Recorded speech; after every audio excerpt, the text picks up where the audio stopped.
بسم اللہ الرحمن الرحیم الحمد للہ والصلاة والسلام علی سید الانبیاء اما بعد۔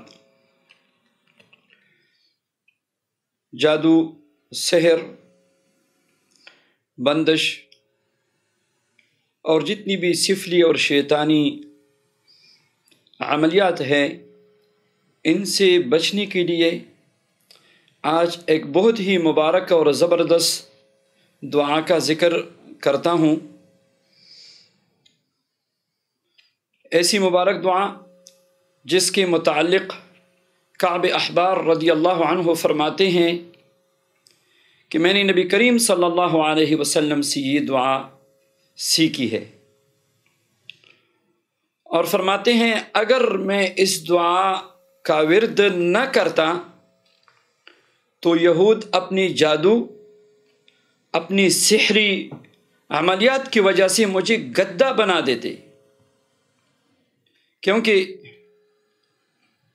یہ ایک بہت بڑے یہودی عالم تھے اور اللہ جل شانہ نے ان کو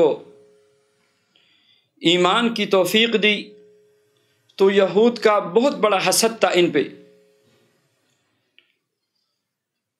تو ان کی اس باتوں سے یہ بات بھی عیاں ہو رہی ہے کہ جادو کے ذریعے سے کسی انسان کی شکل و صورت کو بھی جادوگر تبدیل کر سکتا ہے، کیونکہ یہ دنیا دار الاسباب ہے۔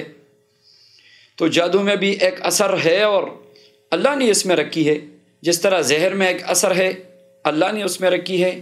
تو زہر کا اثر یہی ہے کہ کھانے سے انسان مر جاتا ہے، دوائی کھانے سے اللہ تعالیٰ شفا نصیب فرما دیتے ہیں۔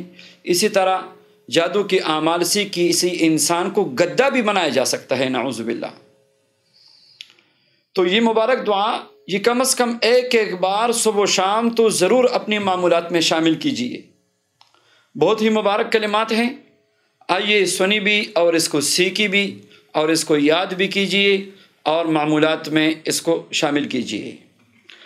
اعوذ بوجہہ العظیم الذي ليس شيء أعظم منه وبكلمات الله التامات اللاتي لا يجاوزهن بر ولا فاجر وبأسماء الله الحسنى ما علمت منها وما لم أعلم من شر ما خلق وذرأ وبرأ۔